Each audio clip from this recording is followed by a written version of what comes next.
Hello friends. हम सब चाहते हैं कि हम हेल्दी रहें, हमारे बच्चे हेल्दी रहें, हमारे पेरेंट्स, हमारी पूरी फैमिली हेल्दी रहे और हम कम से कम बीमार हों। और इस दिशा में हम हर परिवार कोशिश करता है। तो जो कुछ इम्पोर्टेंट पिलर्स हैं हेल्थ के, वो हैं good food, proper exercise, stress management, proper sleep, avoidance of toxins like alcohol and smoking and having a good social circle. और इसमें से ये पाया गया कि सबसे जो इम्पोर्टेंट डिटर्मिनेंट है आपकी हेल्थ का, आपके पूरे परिवार का, वो है आप क्या खा रहे हैं, आपकी डाइट कैसी है। हमने डिस्कस किया कि रिसेंटली हम पिछले एक डेकेड में जितनी भी क्रोनिक डिजीज़ हैं, हार्ट डिजीज़ है, non communicable disease like obesity, diabetes, cancers, इनके कई गुना चांस नंबर्स बढ़ गए हैं। तो इस दिशा में हमारी जो एपेक्स बॉडी है ICMR, Indian council of medical research, उन्होंने डाटा इकट्ठा करना शुरू किया पूरे देश से, रूरल एरिया से, अर्बन एरिया से, ये देखने के लिए कि ऐसा क्या हो रहा है कि हमारे देश में इतने लोग बीमार पड़ रहे हैं, इतने सारे लोगों की जल्दी डेथ हो रही है। तो सरप्राइजिंग डाटा देखने को मिला। उन्होंने देखा कि रिसेंट के जो साल हैं उनमें हमारा खान पान बहुत तेजी से बदल गया है। हम ready to food, eat food, frozen food, food delivery के जरिए फूड ऐप खाना मंगाना, तो बहुत सारा बिहेवियर बदल गया। इन सब चीज़ों को ध्यान में रखते हुए हमारे देश के top scientist, top nutritionist, top doctors, उन्होंने मिलकर 2024 में के एंड में कुछ गाइडलाइन रिलीज की जो कि इंडियन कंटेक्स्ट के हिसाब से है, क्योंकि इंडियंस की जो जेनेटिक्स है वो डिफरेंट है। हमारी फूड हैबिट्स, हमारी availability of food in Indian सब कॉन्टिनेंट, उन सब चीज़ों को ध्यान में रखते हुए उन्होंने नई गाइडलाइंस रिलीज की। ये बहुत ही कॉम्प्रिहेंसिव गाइडलाइंस है, अबाउट 140 पेज का डॉक्यूमेंट है जो कि आप इजीली नेट से डाउनलोड कर सकते हैं। और इसमें 17 चैप्टर्स हैं, पर इनको समझना एक आम आदमी के लिए बड़ा मुश्किल है। तो मैं ये सीरीज जो शुरू की है, इसमें मैं कोशिश करूंगा कि हर एक चैप्टर के जो इंपॉर्टेंट समरी है, जो इंपॉर्टेंट टेक होम मैसेजेस हैं, उनको कंपाइल करके आपको समझा सकूं, ताकि हम अपनी फैमिली की हेल्थ का ध्यान रख सकें। तो इसमें गाइडलाइंस में काफ़ी चीज़ें कवर की गई हैं। शुरू करते हैं, जैसे मान लीजिए प्रेग्नेंट मदर को क्या खाना चाहिए, लैक्टेटिंग मदर, उनका बच्चा होगा तो बच्चे को क्या खाना चाहिए, अर्ली चाइल्डहुड में क्या खाना चाहिए, अडोलेसेंट में क्या खाना चाहिए, अडल्ट मेल एंड फीमेल को क्या खाना चाहिए, और हमारे एल्डरलीज को क्या खाना चाहिए। तो इन गाइडलाइन हर चीज़ को कवर करने की कोशिश की है, और ना केवल फूड, जो बाकी एस्पेक्ट्स हैं हेल्थ के लिए, जैसे एक्सरसाइज, सनलाइट, वाटर, और क्या क्या चीज़ें करनी चाहिए ताकि हमारी पूरी फैमिली हेल्दी रह सके। और हम डिफरेंट टाइप की जो डिजीज़ है, जैसे हमने डिस्कस की, उनको आने वाले समय में हम कम कर सकें फूड के जरिए।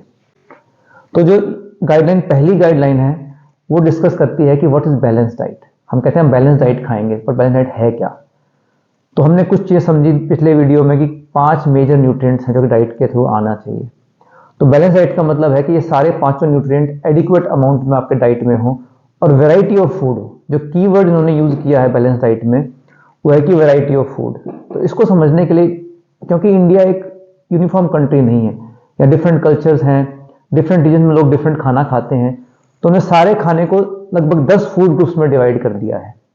पहला जो फूड ग्रुप है वो है आपका सीरियल्स एंड मिलेट्स, कि जो अनाज हम खाते हैं, गेहूं है, राइस है, मिलेट्स में बाजरा, रागी, ज्वार, एक ग्रुप तो ये हो गया। सेकंड जो ग्रुप है वो है पल्सेस। पल्सेस में आगे आपकी दालें, काले चने, छोले, राजमा, सोयाबीन, ये एक सेकंड ग्रुप हो गया। जितनी भी सब्जियां हम खाते हैं, थर्ड ग्रुप हो गया। फोर्थ ग्रुप है ग्रीन लीफी वेजिटेबल, उन्होंने स्पेशली एक अलग ग्रुप बनाया है ग्रीन लीफी वेजिटेबल्स के लिए। फिर फिफ्थ ग्रुप है हमारे सीजनली अवेलेबल फ्रूट्स। इन्होंने इस चीज पे जोर दिया है कि आप जो भी आपके सीजनली और लोकली अवेलेबल चीजें हैं उनको आप यूज कीजिए। सिक्स्थ जो ग्रुप है वो है नट्स, ऑयल सीड्स एंड जो घी ऑयल हम खाते हैं वो। सातवां जो ग्रुप है वो है डेयरी, दूध और दूध से बनने वाली चीजें, दही, लस्सी। फिर हमारे रूट्स एंड ट्यूबर्स, जो जमीन से निकलते हैं, जैसे गाजर है, मूली है, आलू है, शलगम है, शकरकंदी है। फिर है हमारे फ्लैश फूड्स। फ्लैश फूड्स में आते हैं हमारे जितने भी नॉन वेज फूड्स हैं, फिश है, मीट है, एग्स हैं। और लास्ट में आती हैं हमारी स्पाइसेस एंड हर्ब्स। ये इंडिया की एक स्पेशलिटी है, क्योंकि जब अंग्रेज भी हिंदुस्तान में आए थे, मेनली स्पाइसेस का व्यापार करने आए थे। तो इंडिया इज अ कंट्री जहाँ पे हम बहुत स्पाइसेस यूज करते हैं और हर्ब्स यूज करते हैं अपनी डाइट में। तो ICMR कहता है ये बहुत अच्छी हैं और करनी चाहिए, जैसे कि हल्दी हो गई, अदरक है, धनिया है, काली मिर्च है, सरसों है, जीरा है। तो ये तो है डिफरेंट फूड ग्रुप्स। तो आईसीएमआर ये कहता है कि इन 10 फूड ग्रुप्स में से हर रोज आपको 5 से 7 फूड ग्रुप्स अपनी डाइट में जरूर लेने हैं। अगर एक फूड ग्रुप आप नहीं इंक्लूड कर पाए तो उसको आप नेक्स्ट डे ले लीजिए। तो एटलीस्ट हर फूड ग्रुप आपका एटलीस्ट हफ्ते में 3 से 4 बार जरूर कवर होना चाहिए। तो रोटेशन से आप कीजिए।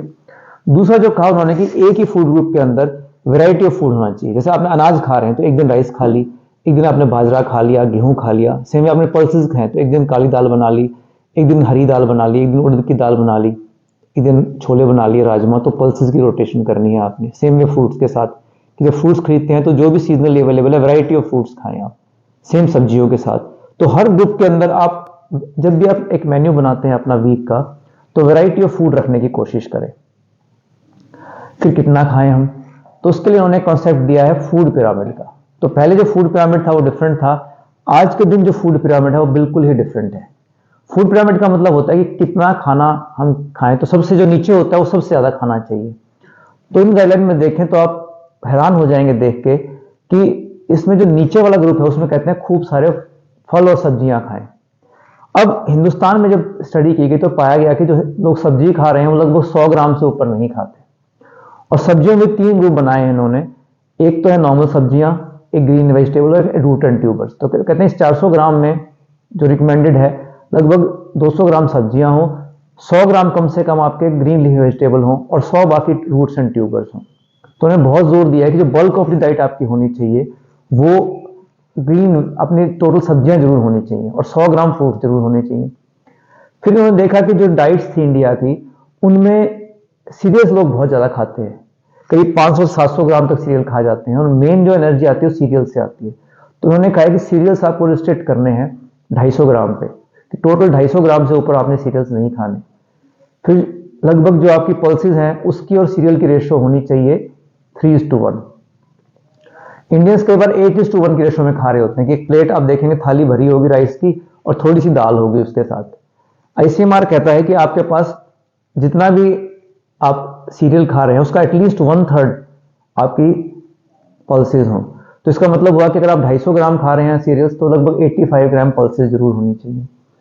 इसके अलावा कहते हैं कि लगभग 35 gram nuts and seed. Nuts and seed का मतलब एक मुट्ठी भर के जो नट्स एंड सीड आपको जरूर खाने चाहिए। मूंगफली हो गई, ड्राई फ्रूट्स हो गए, फ्लैक्स सीड्स हो गए, ये एक मुट्ठी भर के। और जो बाकी बच गए वो हैं कुछ एक फैट्स। तो फैट्स मिनिमली रिकमेंड करते हैं ये, कहते हैं कि लगभग आपको 25 से 27 ग्राम से ऊपर फैट नहीं खाना चाहिए। तो ये तो हुआ फूड पिरामिड। अब फूड पिरामिड के बाद नेक्स्ट जो कॉन्सेप्ट आईसीएमआर ने दिया जो कि बहुत ही वंडरफुल कॉन्सेप्ट है वो है माई प्लेट। आईसीएमआर ने रूरल एरियाज में जाके स्टडी की कि लोग क्या खा रहे हैं और अर्बन एरियाज में स्टडी की। तो पहले रूरल की बात करते हैं। रूरल में देखा कि आधी से ज्यादा प्लेट सीरियल से भरी हुई थी, यानी लोग राइस खा रहे थे, अनाज खा रहे थे मेनली, और कुछ हद तक सब्जियां और फल खा रहे थे और पल्सेस कम खा रहे थे। और उनकी डाइट में सरप्राइजिंगली प्रोसेस फूड बहुत था, कोक थी, बिस्किट्स थे। अब बिस्किट की प्रॉब्लम क्या है कि बिस्किट लोग सोचते हैं कि शायद हेल्दी होगा, बट ये भी अल्ट्रा प्रोसेस्ड फूड है। और इवन ट्राइबल एरियाज में भी जाके देखा तो लोग अपने बच्चों को बिस्किट खिला रहे थे। फिर उन्हें अर्बन एरियाज में आए तो वहां कंडीशन और भी बुरी थी। सीरियल्स तो लगभग हाफ थे बट अल्ट्रा प्रोसेस्ड फूड बहुत ज्यादा खा रहे थे लोग। तो इन चीजों को खत्म करने के लिए आईसीएमआर ने एक प्रोटोटाइप डाइट की एक प्लेट बना के दी है जिसको कि आप देख के समझ सकते हैं कि हमें क्या खाना चाहिए। अब इन्होंने एक 2000 किलो कैलोरी अगर कोई आदमी खाना खा रहा है तो कैसी उसके टोटल खाना, ये जो प्लेट है पूरे दिन की प्लेट की शेप दिखा रखी है। बट इसको देख के आप अपनी जो लंच डिनर ब्रेकफास्ट की प्लेट तैयार कर सकते हैं। एक तो ये कहते हैं कि आपकी आधी प्लेट से वो थाली में खाना रखा है तो आधा जो है उसका वो फल सब्जियों से भरा होना चाहिए। बाकी जो 1/4 है उसमें सीरियल्स होंगे, रोटी रखी हो या चावल रखे हो, और पूरे दिन में 250 ग्राम से ऊपर नहीं। और जो बाकी की 1/4 प्लेट बचेगी उसमें आपके दालें हों, नट्स एंड सीड्स हों, बाकी नॉन वेज अगर कुछ खा रहे हैं तो वो हो। इसके साथ वो कहते हैं कि आप टोटल पूरे दिन में 1 गिलास दूध या 300 ml तक दही या लस्सी खा ले सकते हैं। तो इससे आप देखेंगे कि लगभग आपकी 2000 किलो कैलोरीज पूरी हो जाएंगी। अब ये कहते हैं कि सब्जियां इतनी ज्यादा है इसके अंदर 400 ग्राम। इसको आप यूं समझने की कोशिश कीजिए कि सपोज आपकी एक 4 आदमियों की फैमिली है तो उसमें आपको 1 किलो 600 ग्राम सब्जी खानी पड़ेगी रोज। यूं समझिए सपोज 3 दिन में आप शॉपिंग करने जाते हैं वेजिटेबल्स अपने घर के खाने के लिए तो 3 दिन में एटलीस्ट 5 किलो सब्जी खरीद के लानी पड़ेगी आपको अपने 4 मेंबर्स के लिए। तो तो इतनी सब्जी आप एक बार में नहीं खा सकते। तो कहते हैं हर मील में सैलेड्स और सब्जियों को जरूर इंक्लूड करें, और सब्जियों में भी उन्होंने कहा है कि सब्जियां हो, ग्रीन्स वाली सब्जियां हो, और रूट एंड ट्यूबर्स जरूर हो। कि जो हमारी डाइट है इसमें बिल्कुल भी कोई शुगर स्वीटेंड बेवरेजेस और फूड ना हो। आप इस डाइट में देखें तो कहीं भी प्रोसेस्ड फूड दिखाई नहीं देगा, बिस्किट्स दिखाई नहीं देंगे, आपको कोक दिखाई नहीं देगी। इनको स्ट्रिक्टली मना करते हैं, कहते हैं शुगर आप बिल्कुल भी मत लीजिए। अगर कोई शुगर वाला प्रोडक्ट लेना है तो टोटल रिस्ट्रिक्ट कीजिए 20 ग्राम से नीचे नीचे। अब इसको ऐसे समझ सकते हैं कि एक जो कोक की कैन लेते हैं आप, उसमें 32 ग्राम के करीब शुगर होती है, तो एक ही दिन में आप उसको ओवर शूट कर जाते हैं। तो शुगर हम बहुत ज़्यादा खाते हैं। और इसके अलावा जो हम अपने घर में जो चीज़ें बनाते हैं, हम सोचते हैं हेल्दी है, जो लड्डू बनाते हैं इनमें भी आप देखिए बहुत ज़्यादा शुगर पड़ती है। तो जहाँ भी एडिशनल शुगर है उसको ICMR स्ट्रिक्टली मना करता है कि आप कितनी बार खाएं। अब कई लोग मैंने देखा है सुबह उठते हैं, कुछ चाय नाश्ता लेंगे, फिर ब्रेकफास्ट करेंगे, फिर ऑफिस में जाके समोसे खाएंगे, उसका चाय पियेंगे, फिर लंच करेंगे, फिर शाम को घर आते ही कुछ खाएंगे, फिर रात को डिनर करेंगे। तो ICMR कहता है जैसे हमारे पुराने टाइम में लोग थे, हमारे बुजुर्ग थे, कि आप 2 बार खाना खाइए, मैक्सिमम 3 बार खाना खाइए, और स्नैकिंग की हैबिट छोड़ दीजिए। या अगर आपको कोई एक बार स्नैक खाना भी है तो हेल्दी स्नैक होना चाहिए। जैसे आपने बॉइल्ड या रोस्टेड लोबिया, चिकपी, छोले जो होते हैं हमारे यहाँ, पीनट्स ये खा ली, या कुछ आपने फ्रूट सैलेड खा ली, या आपने कोई वेजिटेबल सैलेड बना के उसकी टॉपिंग कर ली नट्स एंड सीड से, या कोई हेल्दी बेवरेज जैसे लस्सी पी लिया आपने, यह आप ले सकते हैं। पर बार बार खाना अवॉइड कीजिए, 2 से 3 बार ही खाइए। फिर अगर फैट की बात करें तो फैट 2 तरह का इन्होंने क्लासीफाई किया है। एक कहते हैं विजिबल फैट, जो आप घी तेल घर में रखा होता है वो विजिबल फैट है, और एक होता है इनविजिबल फैट, मतलब नट्स में है, सीड्स में है। तो ये कहते हैं कि लगभग 35 ग्राम तो आपको इनविजिबल फॉर्म में लेना, जो नट्स खाने हैं, सीड्स खाने, एक मुट्ठी भर के कम से कम पूरे दिन में। और जो आपका विजिबल फैट है जैसे घी तेल है, वो 25 ग्राम के ऊपर नहीं होना चाहिए। इसको यूं समझिए कि सपोज आप 6 रोटी खाते हैं और उस पर 1 चम्मच घी लगाते हैं, तो 1 चम्मच में आपका 5 ग्राम घी हो गया। तो इसका मतलब आपने 30 ग्राम तो सिर्फ रोटी को पे लगाने पे ही खत्म कर दिया। तो आप अगर ध्यान से देखेंगे तो इंडियंस बहुत सारा घी और तेल खा रहे हैं, तो इसको भी आप प्लीज कम कीजिए। फिर ये कहते हैं कि इन्होंने इतना जोर क्यों दिया है फ्रूट एंड वेजिटेबल पे, क्योंकि फ्रूट एंड वेजिटेबल एक तो हमने देखा कि विटामिन एंड मिनरल का रिच सोर्स है, एंटीऑक्सीडेंट्स का। फिर एक फाइटोन्यूट्रिएंट्स होते हैं जो कि हमारी एंटी एजिंग और एंटीऑक्सीडेंट प्रॉपर्टीज हैं, वो बहुत रिच अमाउंट्स में होते हैं इनके अंदर। फिर इशू आता है कि हमारे 2 न्यूट्रिएंट ऐसे हैं जो कि वेजिटेरियन डाइट में कम पाए गए हैं, एक है विटामिन B12 और एक है ओमेगा 3 फैटी एसिड्स। अब ओमेगा 3 की कमी तो आप अखरोट खा के, chia seeds, flax seeds, green vegetables and fruits खा के पूरी कर सकते हैं। पर कई बार अगर कोई स्ट्रिक्ट वीगन है तो उस केस में आपको विटामिन B12 का सप्लीमेंट लेना पड़ सकता है, वरना अगर आप दूध पी रहे हैं तो आपके विटामिन B12 की कमी पूरी हो जाती है। फिर वीगन्स के लिए कहते हैं कि प्रोटीन की कमी हो सकती है, तो इसके लिए आप सीरियल टू पल्स, क्योंकि उनमें आप दूध भी नहीं पीते, वो रेशो आप 2:1 रख लीजिए। फिर एक और इनकी एडवाइस है कि हमारी प्रॉपर एक्सपोजर टू सनलाइट होनी चाहिए, क्योंकि आप देखिए इंडियंस में सभी में विटामिन डी की कमी होती जा रही है। तो उसका एक बहुत इंपॉर्टेंट कारण है कि हम सन से एक्सपोज नहीं होते। तो कहते हैं कि एटलीस्ट हाफ एन आवर अपनी बॉडी को सन एक्सपोज कीजिए आप। फिर इन्होंने एक बड़ी इंपॉर्टेंट गाइडलाइन दी है, वो है यूज ऑफ फर्मेंटेड फूड्स, दही है, लस्सी है, फर्मेंटेड वेजिटेबल्स हैं, कांजी है। इनसे देखा गया है कि आपका जो गट का माइक्रोबायोम है ये बेटर फंक्शन करता है, और गट आजकल गट हेल्थ बहुत इंपॉर्टेंट मानी गई है। और लास्टली मैं कहना चाहूंगा कि अगर आप इन गाइडलाइंस को फॉलो करते हैं तो ना केवल आपका लाइफ स्पैन बढ़ेगा बट आपका हेल्थ स्पैन बढ़ेगा। अब इनमें फर्क समझिए कि लाइफ स्पैन का मतलब कितना जीते हैं, और हेल्थ स्पैन का मतलब कितने साल तक आप हेल्दी रहते हैं।